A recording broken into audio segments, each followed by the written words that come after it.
Hello everyone, welcome to Anubha study facts. आज हम बात कर रहे हैं गाइस वर्ग 2 की बुक्स के बारे में कि आप कौन सी बुक्स से वर्ग 2 में साइंस सब्जेक्ट के लिए पढ़ सकते हैं। तो चलिए फिर आज का सेशन हम शुरू करते हैं। देखो गाइस, अभी वर्ग 1 के एग्जाम हो गए हैं, तो थोड़ा बहुत एनालिसिस या फिर मेमोरी बेस्ड क्वेश्चन या जो आपके आसपास के लोग देकर आए, या आप में से बहुत से लोग ऐसे भी होंगे जो वर्ग 1 का भी दे रहे होंगे और वर्ग 2 का भी। तो वर्ग 1 के एग्जाम जो कंप्लीट हो चुके हैं, तो उससे लेवल किस तरीके का आ रहा है, क्वेश्चन का लेवल पता चल गया है। अब हमें वर्ग 2 के लिए थोड़ा सा इसी पैटर्न बेस पर अपनी प्रेपरेशन को अगर चेंज करना है तो चेंज भी करेंगे, और अगर उसी वे में आप पढ़ते आ रहे थे और आपका वर्ग 1 का एग्जाम अच्छा गया है, तो आप समझ सकते हैं कि आपकी तैयारी बेहतर चल रही है। अब हमें बेहतरीन की ओर काम करना है। तो सबसे पहली बात, वर्ग 2 साइंस है, तो इसमें देखो गाइस फिजिक्स भी आएगा, केमिस्ट्री भी आएगी और आपका बायो पोर्शन भी आएगा। ठीक, अब ये बात सबको पता है कि 120 मार्क्स का है। इस बार सबसे बड़ी बात तो यही है कि जो सब्जेक्ट कंसर्न है वो 120 मार्क्स का है। पहले 60 मार्क्स का आया था इससे पहले जब एग्जाम हुआ था, अब 120 मार्क्स का है। तो क्या हम इसमें से किसी भी एक पोर्शन को स्किप कर सकते हैं क्या? नो। बहुत से लोगों का यही क्वेश्चन था कि क्या हम फिजिक्स, केमिस्ट्री, बायोलॉजी में केवल 2 पर अच्छा स्कोर कर लें तो काम बन जाएगा क्या? ऐसा नहीं है। फिजिक्स में आपको न्यूमेरिकल जितने ज्यादा से ज्यादा हो पाए आपको न्यूमेरिकल सॉल्व करने पड़ेंगे। केमिस्ट्री में आपको बहुत सारी केमिकल रिएक्शंस कर कर देखनी पड़ेंगी, और बायोलॉजी में तो फैक्ट बेस्ड बहुत सी चीजें होती हैं जो आपको वर्ग 1 का एग्जाम देकर समझ आ गई होंगी। तो अब हम बुक्स के बारे में बात कर रहे हैं। तो सबसे पहले बुक्स में मैं अगर आपको कहूं तो मैं हर बार कहती हूं, सबसे पहले आप सिलेबस देखिए। अगर आपने नहीं देखा है, अभी भी अपनी प्रिपरेशन स्टार्ट नहीं की है, तो प्रिपरेशन स्टार्ट कर दीजिए और सबसे पहले सिलेबस देख लीजिए कि सिलेबस क्या है हमारा, क्या गिवन है सिलेबस में।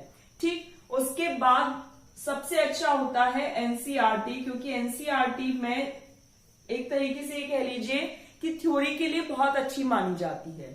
लेकिन यहां पर मैं एनसीईआरटी के साथ साथ जो पहले एमपी बोर्ड की बुक्स चलती थी, अब तो हर जगह इन्होंने एनसीईआरटी को ही प्रेफरेंस दी है, लेकिन पहले जो एमपी बोर्ड की बुक्स चलती थी मैं उनको भी कहूंगी, क्योंकि ये एग्जाम हमारा एमपी कंडक्ट करवा रहा है। वर्ग 2 एमपी टेट है, इसलिए मैं आपसे ये कहूंगी कि एमपी की जो पुरानी बुक्स हैं, जो ओल्ड बुक्स हैं, उनको एक बार अगर आपको इजीली मिल जाए तो बहुत अच्छी बात है, एक बार उनको पढ़ लीजिएगा।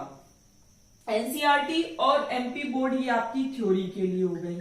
थ्योरी और कहीं से भी मेरे हिसाब से आपको पढ़ने की जरूरत नहीं है। एनसीईआरटी में कुछ न्यूमेरिकल्स भी दिए हैं तो आपको उससे समझ आ जाएगा। अगर आप इनको कर चुके हैं और आप और ज्यादा करना चाहते हैं तो आपके लिए लखमीर सिंह और मंजीत कौर की जो बुक आती है, साइंस की ही रहती है लेकिन इनकी इंडिविजुअल है। फिजिक्स की अलग आएगी, केमिस्ट्री की अलग आएगी और बायोलॉजी की अलग आएगी, तो वो आप कर सकते हैं। इसमें आपको बहुत से क्वेश्चंस मिल जाएंगे। क्वेश्चन प्रैक्टिस करना है तो आप इनकी बुक ले सकते हैं। ठीक, उसके बाद अगर मैं बात करूं तो विज्ञान और शिक्षण शास्त्र के लिए ये मैग्रो हिल की बुक है, आप इसको देख सकते हैं, इसको पढ़ सकते हैं, काफी अच्छा है। और इसमें जो साइंस का सिलेबस है, बहुत मतलब जो चैप्टर है वो बहुत शॉर्ट नोट्स में दिए हुए हैं, जैसे इस तरीके से आपको दिख रहा हो, बहुत शॉर्ट में, मतलब जितना ये शॉर्ट कर सकते हैं उतना दिया हुआ है शॉर्ट नोट्स के फॉर्म में। और इसके बाद ऑब्जेक्टिव्स की प्रैक्टिस कर सकते हैं। ज्यादा ऑब्जेक्टिव्स तो नहीं है, बट हाँ आप ऑब्जेक्टिव लगा सकते हैं। ये देखिए 10th की साइंस की बुक ऑल इन वन के नाम से आती है, साइंस की बुक है, हालांकि काफी मोटी है, लेकिन इसमें अगर आप क्वेश्चन प्रैक्टिस करना चाहते हैं तो इसमें एनसीईआरटी के आपको आंसर्स भी मिल जाएंगे और कुछ एक्स्ट्रा एमसीक्यूज की प्रैक्टिस भी हो जाएगी। एमसीक्यूज के लिए अगर मैं और साइंस की बुक बोलूं तो घटना चक्र, इलाहाबाद पब्लिकेशन की साइंस की आती है, उसमें आपकी तीनों फिजिक्स, केमिस्ट्री, बायोलॉजी तीनों के रहते हैं, तो आप वो कर सकते हैं। एग्जाम्पलर्स जो होते हैं एनसीईआरटी के दिए रहते हैं, वो प्रैक्टिस कर सकते हैं। बहुत सारे ऑप्शंस हैं, अब जो आप चाहते हैं वो कर लीजिएगा। ठीक, उसके बाद देखिए घटना चक्र एक ये हो गई, एग्जाम्पलर्स हो गए, अभी मैंने ये बताई ऑल इन वन।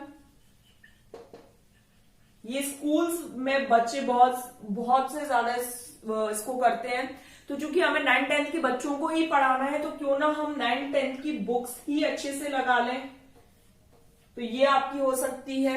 उसके बाद अगर आप प्रीवियस ईयर क्वेश्चन प्रैक्टिस करना चाहते हैं, अब चूंकि वर्ग जो 1 या 2 या 3 है, तो हमारे एमपी में तो भाई बहुत ही कम पेपर होते हैं, तो प्रीवियस ईयर आप यूथ कंपटीशन टाइम्स की बुक से अलग अलग स्टेट के, डिफरेंट स्टेट के प्रैक्टिस कर सकते हैं। तो एक बार मैं इसको यहां पर समअप कर देती हूं कि अब हमें कौन कौन सी बुक्स कैसे कैसे पढ़नी है, और अगर आप चाहते हैं कि मैं 45 डेज की एक स्ट्रेटेजी बनाऊं, तो वो मुझे आप कमेंट्स में बता दीजिएगा। देखिए सबसे पहले एनसीईआरटी और एमपी बोर्ड की अगर बुक्स मिल जाती है तो बहुत अच्छी बात है, आप थ्योरी कर सकते हैं। अगर आपने ये कर ली है, आप चाहते हैं कि और ज्यादा डीप में पढ़ना है, तो लखमीर सिंह और मंजीत कौर की थ्योरी भी बुक आती है और ऑब्जेक्टिव वाली भी आती है। आप चाहें तो जो आपको ठीक लगे वो आप परचेस कर सकते हैं। ये थ्योरी और एमसीक्यू दोनों के लिए, ठीक है, अलग अलग आती है, इंडिविजुअल आती है, फिजिक्स की अलग, केमिस्ट्री की अलग, बायोलॉजी की अलग, और क्वेश्चन सेट प्रैक्टिस के लिए अलग आता है, थ्योरी के लिए अलग आती है। थ्योरी के बाद लगभग 50 से 100 एमसीक्यू उसी बुक में दिए रहते हैं। ठीक, ये बात हो गई। फिर अब तीसरी बुक पर चलते हैं, जो कि है घटना चक्र, इलाहाबाद पब्लिकेशन की साइंस की, आप वो ले सकते हैं। प्रीवियस ईयर क्वेश्चन के लिए यूथ कंपटीशन टाइम्स की बुक आती है, इसमें अलग अलग स्टेट के टेट दिए होते हैं, तो वो आप उससे पता लग सकता है कि साइंस के कैसे क्वेश्चंस आ रहे हैं। आप चाहे तो मैग्रा हिल की ले सकते हैं, जिसमें आपको pedagogy section plus shortest notes, मतलब बहुत ही शॉर्ट नोट्स प्रोवाइड किए हैं, मैग्रा हिल में आप ले सकते हैं। तो चॉइस आपकी रहेगी, आप इनमें से कौन सी बुक लेना चाहते हैं। एग्जाम्पलर्स लेना चाहते हैं, एग्जाम्पलर्स एनसीईआरटी बेस्ड रहते हैं, क्वेश्चंस दिए रहते हैं, ऑनलाइन इनको डाउनलोड कर सकते हैं अगर आप परचेज नहीं करना चाहते हैं। तो ये सारी हमारी साइंस के लिए बुक्स हो गई। और जो 30 मार्क्स है, जैसा वर्ग 1 में आपने सुना होगा या देख लिया होगा, आपने एग्जाम दिया है, तो जैसे 5 से 7 नंबर की इंग्लिश है, 5-7 नंबर की हिंदी है, 1-2 नंबर की रीजनिंग है, 2 नंबर की उसमें जीएस भी दे दी है, तो इस तरीके से सब मिला आ रहा है 30 मार्क्स में।